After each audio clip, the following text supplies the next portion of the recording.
European then as the mutation or the evolution of the last evolving. Yeah.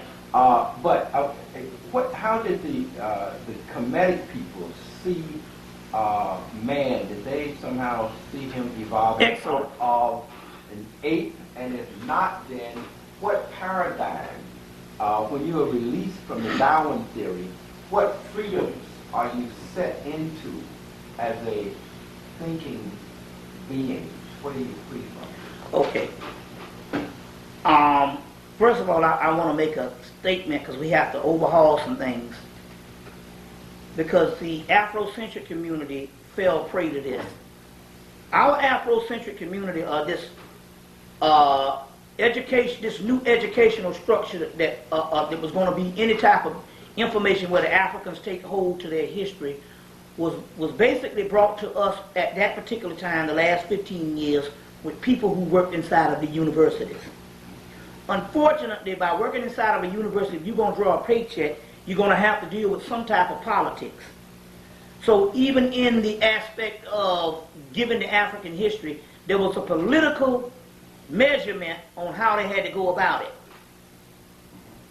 Now, two things in the universities have happened.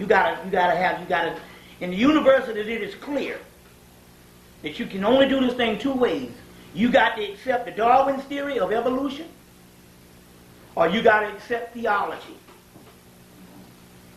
You see what I'm saying?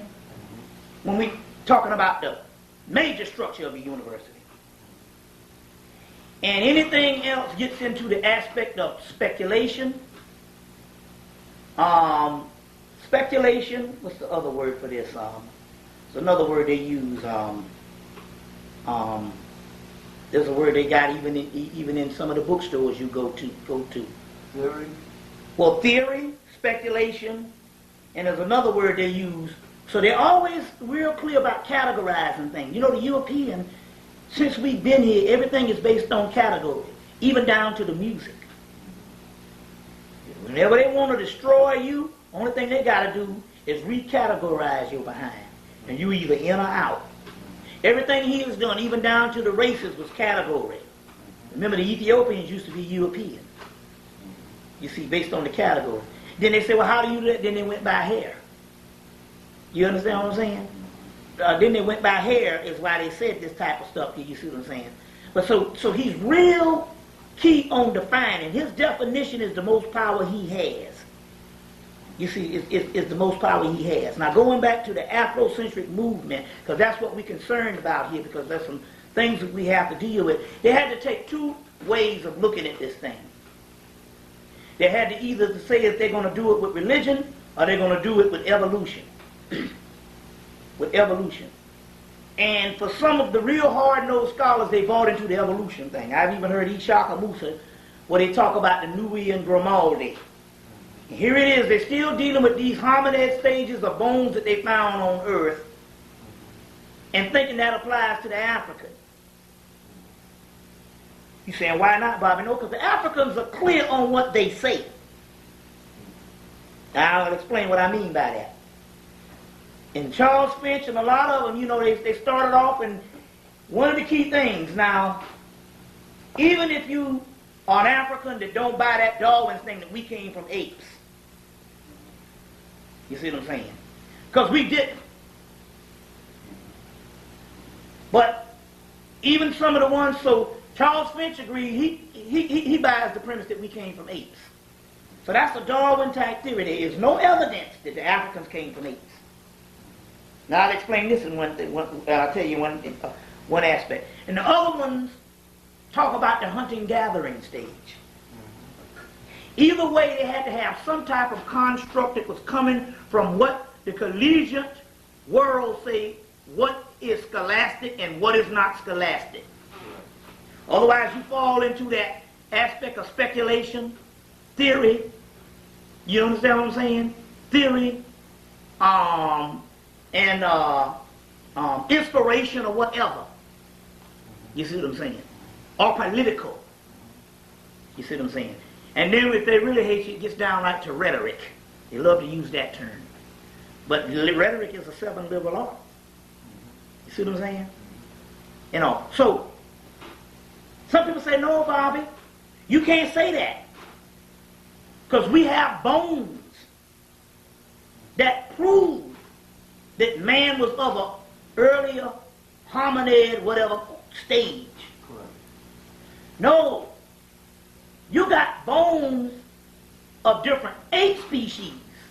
That don't necessarily mean that was applied to the Africans because you find a bone in Africa. Don't necessarily, no, there's no proof that said that this was the ancient African when the Egyptians never said that we came from a hominid stage.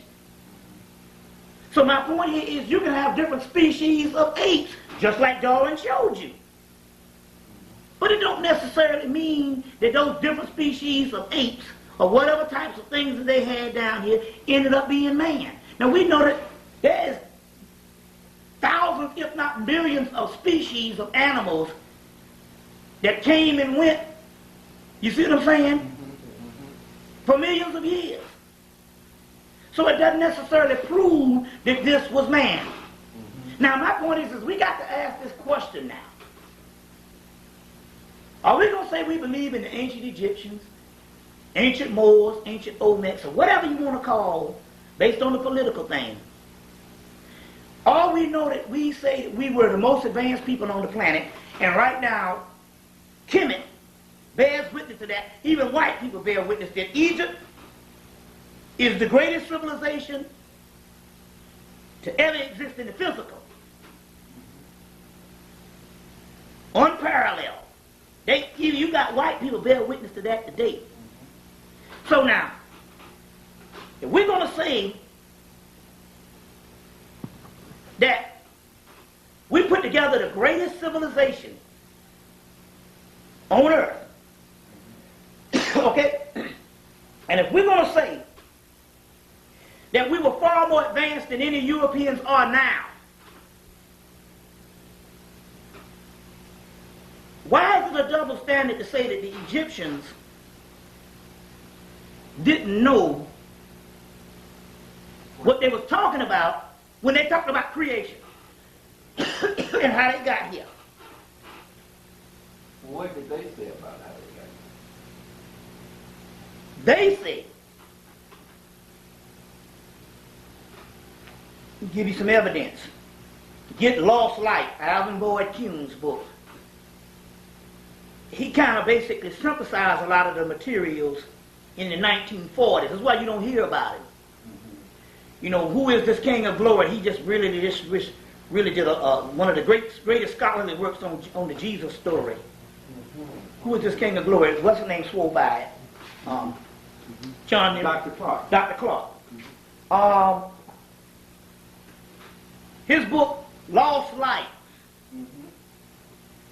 The Egyptian, even Manetho, or whoever, said that we used to be a bunch of gods that used to rule in a primordial age. And those gods later on became the ancient Egyptians. And the gods dwell in them. The Hermetic text talks about this because we're going somewhere with that tonight. And the gods dwell in them. And they say that there's a lineage between the primordial gods on into the first royalty of Kemet. That's what they say. They asked Manetho, he said, well, we got roughly 8,000 to 10,000 years of Egyptian history. They said, who used to rule before then? He said, that's when a whole bunch of gods used to rule. What book is that in? Well, Manetho, you can get it in that in Manetho's history, but he also said it in Basil Davison in one of his books on Africa in 1991. Reprinted that particular aspect when Manetho said that's when a whole bunch of gods used to rule. It's in one of his books called Africa. It's a simple, I think it's called Africa. It was one of the last books he did, 1991. Basil Davison book, 91 or 92. I think it was probably late 91, early 92. Reprinted that Manetho saying. The Hermetic text, Walter Scott Hermetica, said that the gods used to dwell in Kemet, and then they departed. I'm going ahead of myself. But they all talk about, and in any ancient writing you get, I don't give a dog, even if it's down to this, down to the bad stuff, when you want to talk about just going into the religious stuff. They talk about a time when there was a primordial age of us being on this high level, which dwelled down to the monarchy level, which governed the people, and the people coming from that divine lineage. Right. Now, why can't we believe that when most religious people and most scientific people believe that we are going to a higher plane? Well, hell, if you was going to a higher plane, why can't you believe you didn't come from a higher plane? You understand what I'm saying? But the thing here is, we're talking about political thing, because the white boy can't show himself in history if he don't have that Darwin's evolution. What do you mean? If he's a Johnny-come-lately, he cannot be authentic as the ruler of the world and put this thing over on people as him being the authority of knowledge. See, he just didn't colonize history. He has colonized knowledge now, and he has colonized thought. He done bumped around now, so he's not even on this thing here about whether he's going to lock up a couple of black people. The entire world now say that their cutting edge is to be like the European or think like the European. And anybody that don't think like the European is clandestine. Primitive, not in the good sense, but in the savage sense. A cult. Cult. You see what I'm saying? Somewhat delusional. So he has colonized thought. Let me interject this here, because I think it's important for you to also, and we're going to keep colonizing thought. I want you to get back to it, but you must interject here that history, anthropology, all of those subjects are creation of Europeans. Nobody wrote history before the Europeans. That's right. The European colonized history because he created history and he made it up. You might want to just throw that in there as you and when you really think about it, when you check the records, it is only a European phenomenon for domination and imperialism. You understand what I'm saying? So in so many words... you are saying that the Europeans created history. Yes, I will agree. In so many words, because it's a political instrument for mind control and menticide. You see what I'm saying? It's an instrument. We can't get around that factor. And the only thing he has to do is keep saying that this is the criteria you want to go by. Some people go, well, damn, I want to know why do we follow the European criteria? Because you just don't understand, like you just said. The only history we ever knew was the one he created.